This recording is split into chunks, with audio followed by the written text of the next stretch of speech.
Lo que voy a relatar es una memoria que comparto con dos de mis primos, un secreto oscuro que el resto de la familia prefiere tratar como un delirio infantil.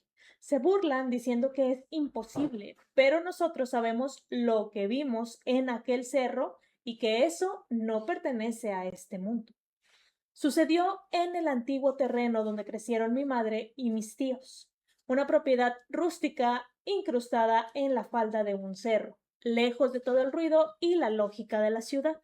Éramos 8 niños de entre 8 y 14 años, abandonados a nuestra suerte mientras los adultos compartían sus cosas.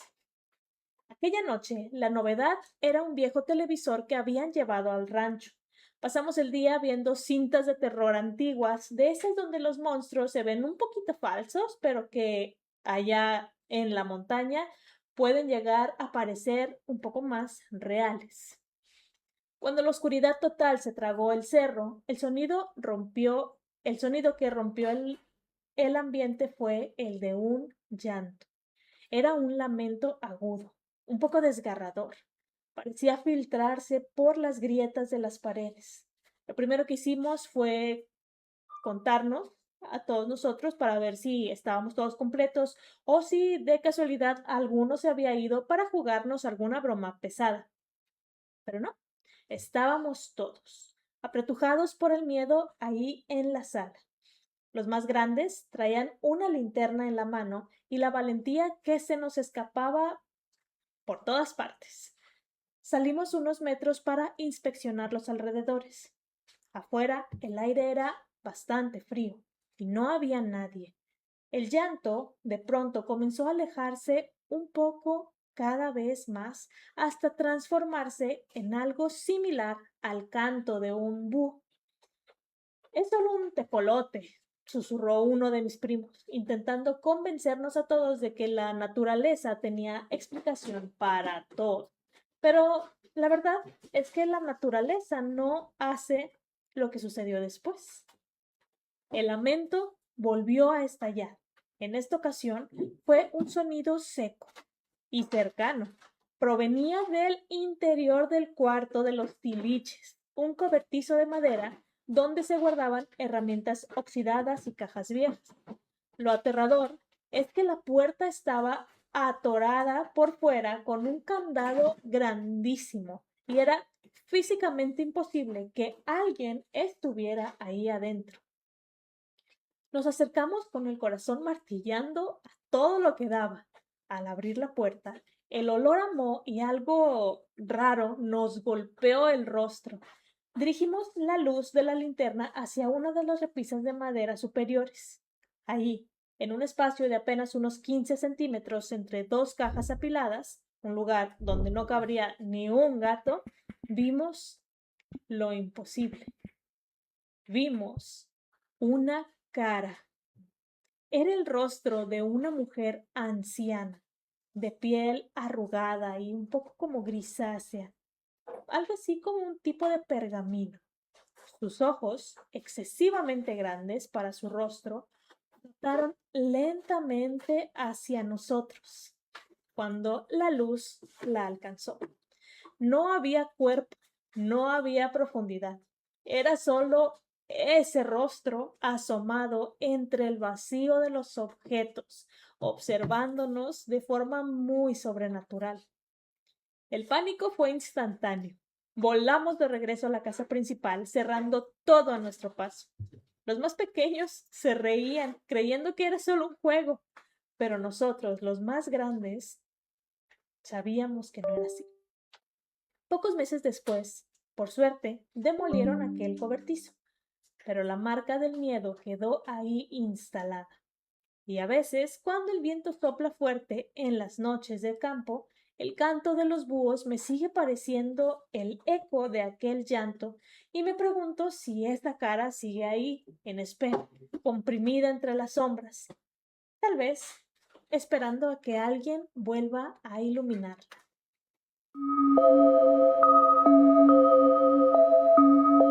¿Cómo estás? Julio también dice, hola Dana, mira, te contaré esto que me pasó cuando era niña.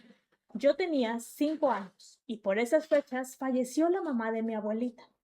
Recuerdo que fuimos unos días a acompañarla durante su duelo. En una de esas noches ocurrió algo que hasta la fecha recuerdo claramente y me da escalofrío. Estábamos acostados, mis papás y yo, y recuerdo que ese día no podía dormir, estaba recargado en las almohadas. Había una pared que dividía el cuarto donde estábamos de la cocina, y en un momento de la noche comencé a ver que algo empezaba a asomar. Vi las manos que se agarraban de esa pared sosteniéndose y de pronto comenzó a asomarse. De pronto algo comenzó a asomarse, volteando a verme. Lo que más me asustó, y hasta la fecha recuerdo muy bien, es que su cuerpo parecía acartonado, como si fuera una momia, o como se ven los cuerpos cuando tienen tiempo de fallecidos. Solo asomó de la cintura para arriba. Su pelo era largo y colgaba hacia el piso. Para voltear, tuvo que inclinar todo su cuerpo y me miró fijamente. ¡Qué miedo! Por un momento. Después se volvió a su posición original y se regresó hacia la pared, como si viniera de la cocina. Yo no pude moverme. Me quedé paralizada. Cuando les platiqué a mis padres por la mañana, me dijeron que tal vez era mi bisabuela que había fallecido y había regresado para despedirse. La verdad es que jamás supe qué sería aquello que vi esa noche, pero es uno de mis recuerdos más extraños y más espeluznantes de mi niñez. Lo más raro es que hasta hace algunos años, otras personas que vivían en esa casa aseguraban escuchar llantos en el patio como alguien o algo que aún viviera ahí. Saludos y espero que les haya gustado esta anécdota de parte de Julio.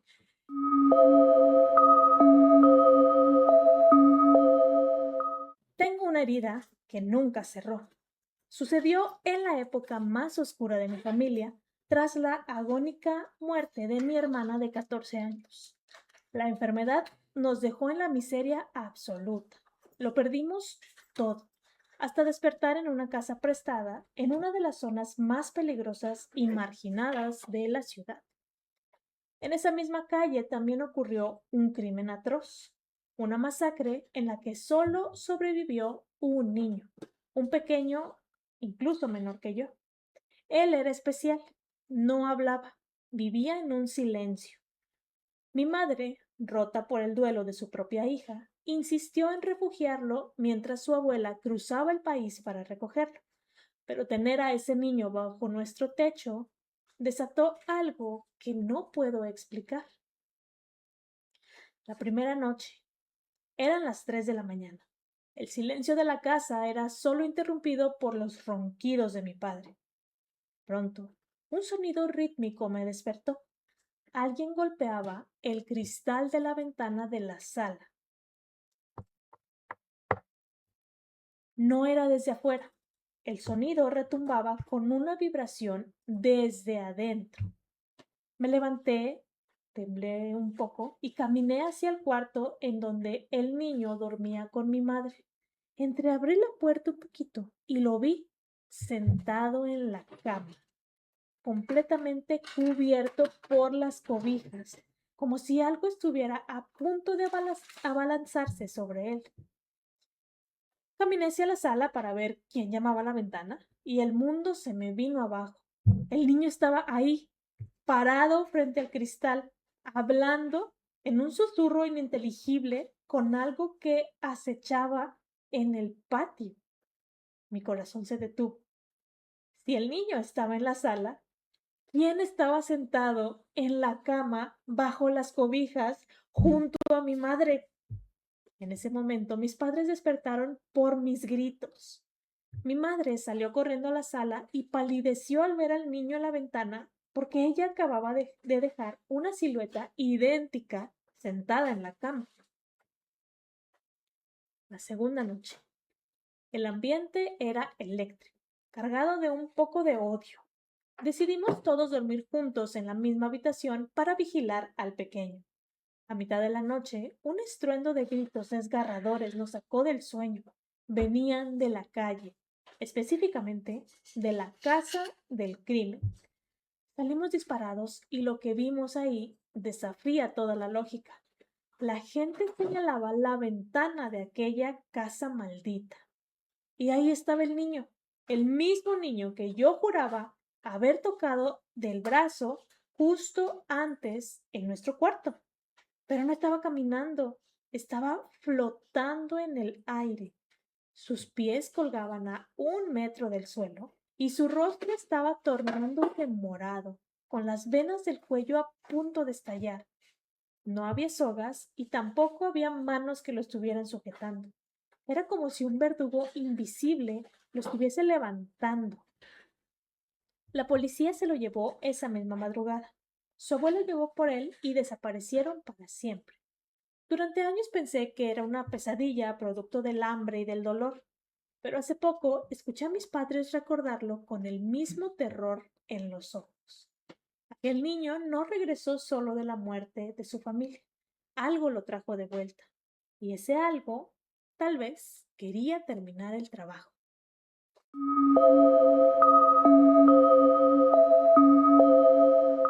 Cuando esto sucedió, mi hermana tenía 7 años y yo tenía 10.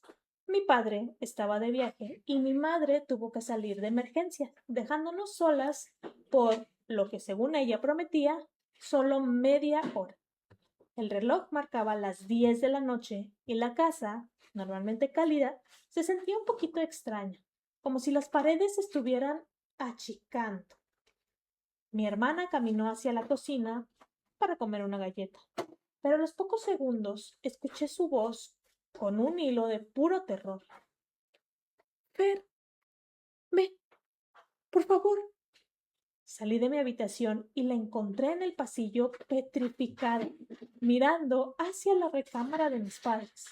Esa habitación siempre estaba bajo llave, pues mi padre guardaba armas ahí, y era una regla de oro no acercarse. Hay una señora en el cuarto de mi mamá, susurró ella. Las lágrimas comenzaban a correr por su rostro. Yo traté de ser valiente. No digas tonterías. La puerta tiene llave. Pero al girarme, vi que la puerta estaba abierta de par en par. Un vacío negro y frío emanaba del interior. De pronto, mi hermana me tapó la boca con su mano temblorosa y me obligó a mirar a la oscuridad absoluta de aquel cuarto.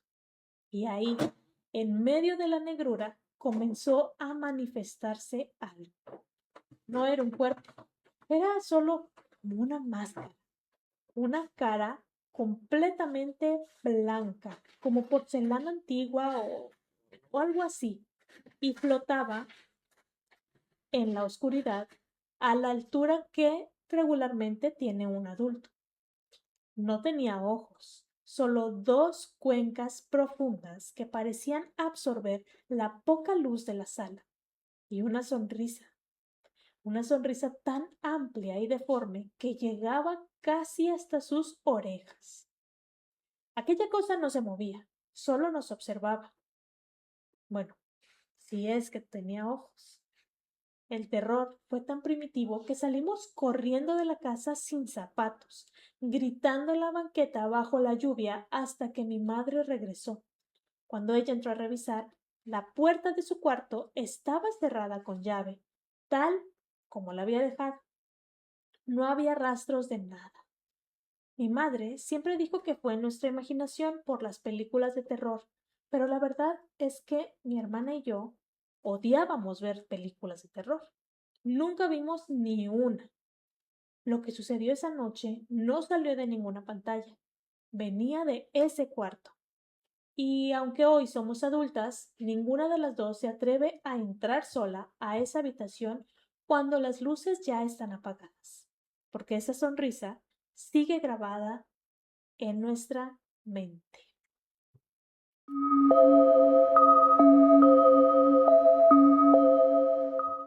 Al principio me negué a creerle a mi hijo.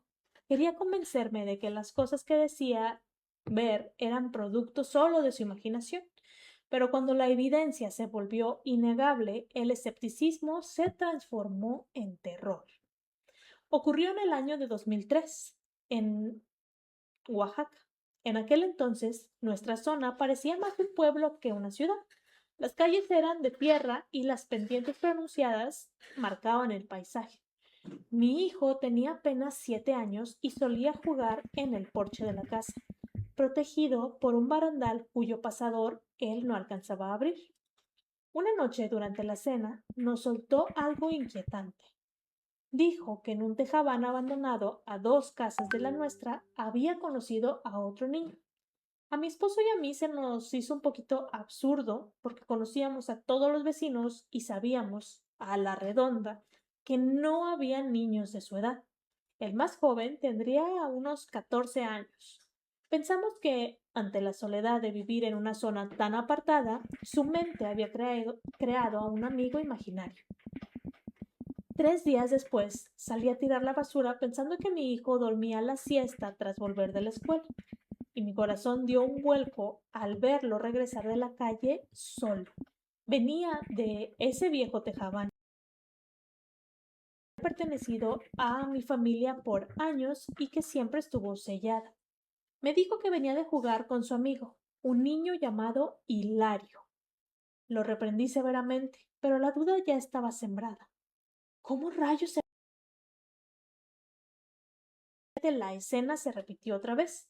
Lo encontré volviendo del mismo lugar con una expresión de culpa, pero en esta ocasión traía algo en las manos que me heló la sangre.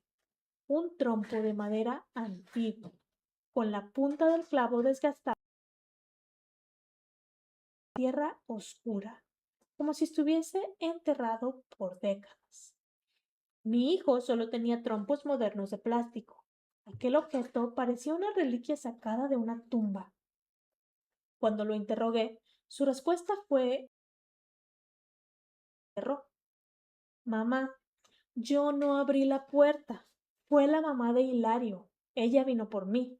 Me abrió el pasador de la casa y me llevó al tejabán para que jugara con su hijo. Ella fue la que me regaló el trompo.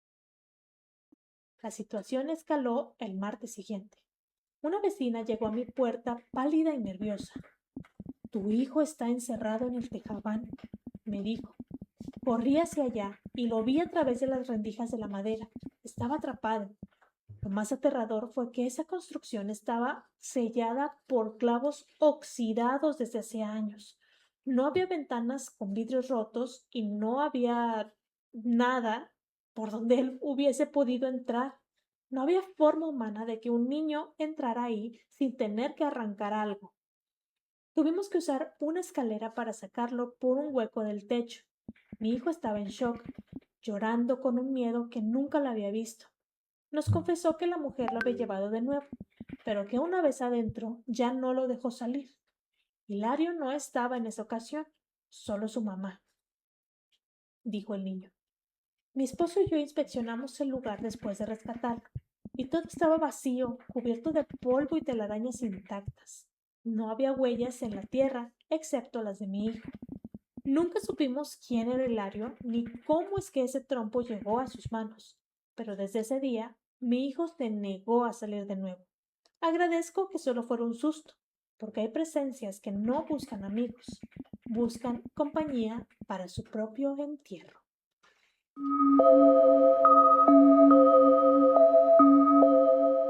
Él me dijo que otra persona le platicó una historia que tenía relacionada con duendes y dijo que hace muchos años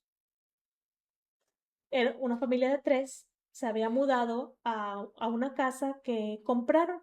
Esta casa la compraron de un familiar de la esposa. Entonces era esposo, esposa y un niño de unos 7 años más o menos. Se mudan ahí y al principio pues todo iba más o menos en orden, pero de repente las cosas se movían del lugar. sea, un control estaba en un cuarto y luego aparecía en otro cuarto, o de repente desaparecían cosas y volvían a aparecer varios días siguientes en otro lugar distinto, y cosas así como un poquito sencillas, un poquito normales, tranquilas. Para ya avanzados varios meses, llegó un punto en el que el niño les decía que las cosas no se movían solas, que las cosas se movían por unos pequeños niños que vivían ahí también. El niño decía que eran personas chiquitas, muy chiquitas, y de color verde, que o sea, tenían ropas como cafecitas, cafezosas y piel verduzca. Los papás del niño obviamente no le creyeron y el niño seguía afirmando que de verdad personas verdecitas eran los que movían las cosas. Bueno, no, no sé cómo, no contó, esta persona no contó cómo, pero el niño perdió la vida. No sé por qué. El niño pierde la vida y en esta misma casa se siguen quedando la esposa y el esposo. Al esposo nunca le pasaba nada. Y la esposa, pues, digo, estaban estos eventos de que las cosas se movían del lugar y cosas así, pero fuera de eso ya no sucedía nada. Hasta en una ocasión en la que la señora estaba en su cama, estaba tapada con una cobija y dice que de pronto empezó a sentir que en la pierna unas manos la empezaban a agarrar y estaban como trepándose por su pierna. Entonces, pues estaba, sí, de la pierna de la señora y las manos la estaban tocando cada vez subiendo más por su cuerpo. La señora se asustó, ah, destapó la cobija y aventó, pataleó, pateó lo que sea que se estuviera subiendo a sus piernas y dice que en cuanto este objeto cayó al suelo, debajo de la cobija salió una persona muy chaparrita, de color de piel verduzca. Y esta personita se metió en el ropero de la señora y de ahí no salió. La señora se quedó aterrorizada y dice que no pudo evitar recordar las palabras de su hijo que aseguraba que personas chiquitas, verdes, eran las que movían las cosas. Total, para no hacer el cuento todavía más largo, pues vendieron esta casa y cuando la vendieron dijeron de que no queremos saber nada, o sea, se concreta la venta y no queremos que nos contacten, no queremos que nos busquen, no queremos nada que ver con esa casa. Cuando se estaban mudando, otros vecinos se acercaron pues para despedirse y cosas así y confesaron también haber visto a personas chiquitas que se subían al techo de esta casa y ahí empezaban a bailar, que de repente tenían música, o sea, la familia que vivía en la casa ponía música o tenían fiesta y personitas chiquitas estaban en el techo de esta casa bailando y así otras cosas que dijeron haberlas visto de que asomados en las ventanas o corriendo de un lado a otro cuando la casa estaba sola y así.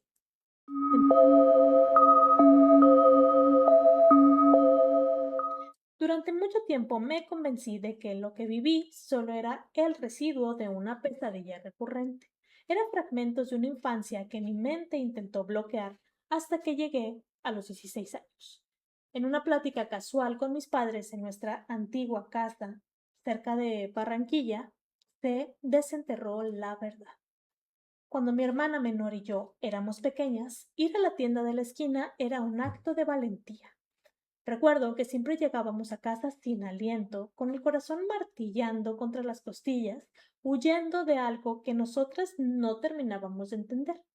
Mi hermana solo recuerda el miedo, pero yo guardo imágenes que parecen sacadas de una película de horror. En la ventana de una vecina había un grupo de pequeñas estatuas de ángeles, querubines de piedra con miradas vacías. Lo que por años creí que eran solo sueños, eran en realidad encuentros reales. Cada vez que pasábamos frente a esa casa, sentía una vibración rara en el aire. Si cometíamos el error de mirar, veíamos cómo estas pequeñas figuras estiraban sus manos de piedra hacia nosotros desde el marco de la ventana. A veces incluso escuchábamos susurros que nos llamaban por nuestro nombre. Volteábamos y ahí estaban, en posiciones distintas a las del día anterior. Crecimos y nos mudamos, y el tema se quedó en el olvido. hasta aquella tarde, años después, con mi madre. Ella nos contó que la vecina, una gran amiga suya, que vivía completamente sola, terminó confesándole algo aterrador. Tuvo que deshacerse de los ángeles. La mujer explicó que, aunque siempre los dejaba alineados en la ventana, al despertar los encontraba en lugares imposibles. A veces aparecían en el suelo de la cocina, otras veces vigilándola desde la esquina del baño o amontonados en medio de la sala. Nadie más tenía llaves de su casa. Aquellas figuras no eran simple adorno, tenían voluntad propia y oscura. Cuando mi madre le dijo que nosotras también los veíamos moverse desde la calle, la vecina palideció. Y fue en ese momento cuando confirmé que mi pesadilla no era imaginación, sino un testigo mudo de que aquellas estatuas estaban, de alguna forma, hambrientas por alcanzarnos.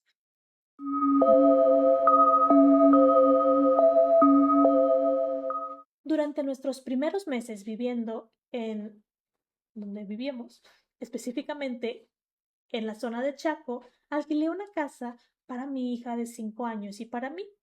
Lo que empezó como una anécdota tierna de la infancia, pronto se transformó en la peor pesadilla. Con frecuencia, mientras yo me ocupaba de las labores en la planta baja, escuchaba a mi hija hablar animadamente en el segundo piso. Subía y bajaba la voz, soltaba risas y mantenía diálogos largos. Como cualquier madre, quise creer que eran simples juegos, de esos amigos imaginarios tan comunes a esa edad. Ella me contaba con naturalidad que jugaba con dos niños que vivían arriba. Yo sonreía, pero por dentro sentía una punzada de inquietud cada vez que el techo crujía bajo unos pasos que no eran los de mi pequeña. Todo cambió una mañana. Mientras yo preparaba el almuerzo, de repente el ambiente se volvió denso. Un grito desgarrador de mi hija rompió el silencio.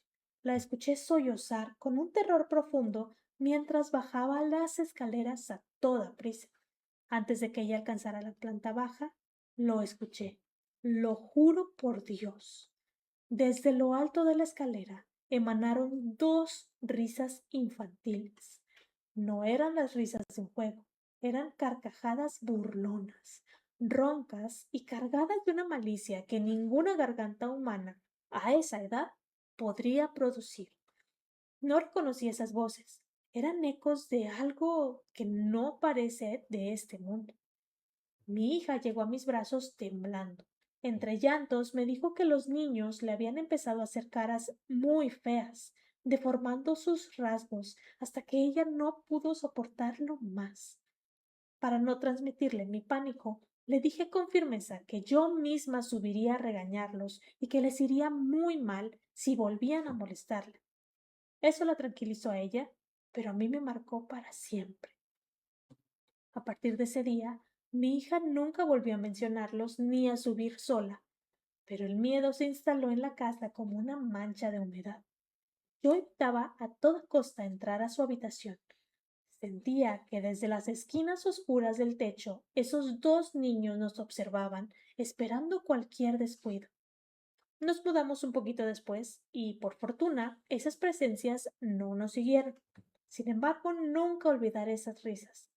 En esa casa no había forma de que alguien entrara, y mucho menos al segundo piso. Lo que sea que vivía ahí arriba no necesitaba puertas para entrar en esa casa.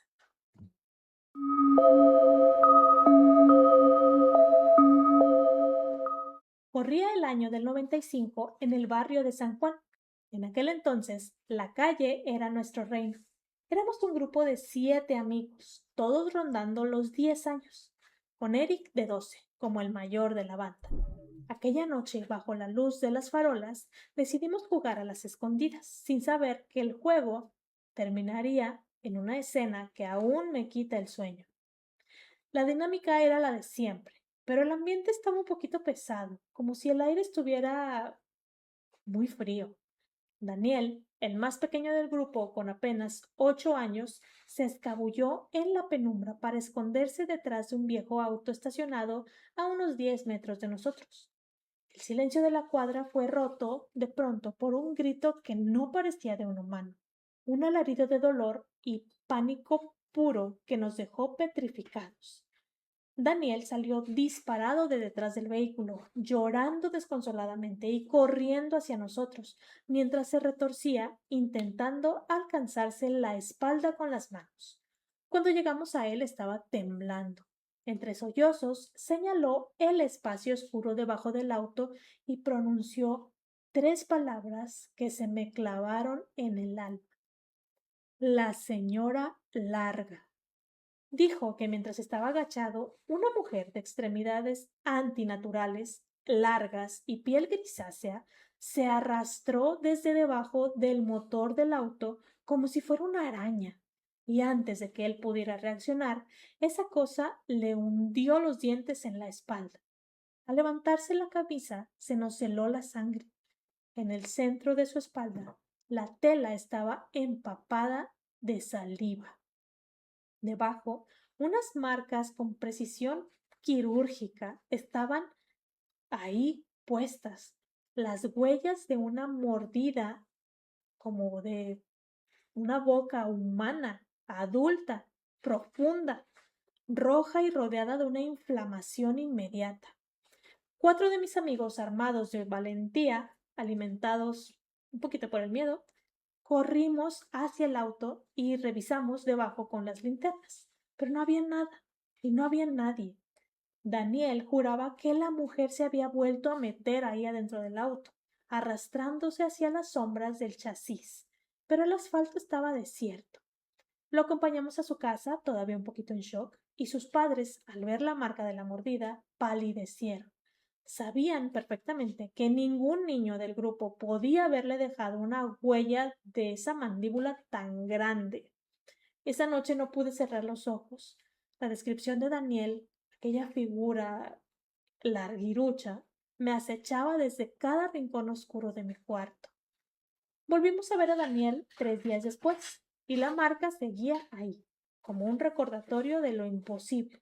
Sus padres la habían desinfectado y habían buscado por todo el barrio, pero nadie reconoció a esa mujer con esa descripción. Jamás supimos qué fue esa entidad o por qué eligió morder a Daniel, pero desde esa noche el juego de las escondidas murió. Entendimos que, en la oscuridad, hay cosas que no están jugando a esconderse, más bien están desesperados por cazar. Y bueno, pues con esto finalizamos la transmisión de hoy. Espero que les hayan gustado las historias. A mí me gustaron mucho las historias. Creo que todas estuvieron muy padres. También las que se contaron acá en los comentarios. Todo en general me gustó mucho de la transmisión de hoy y nos vemos.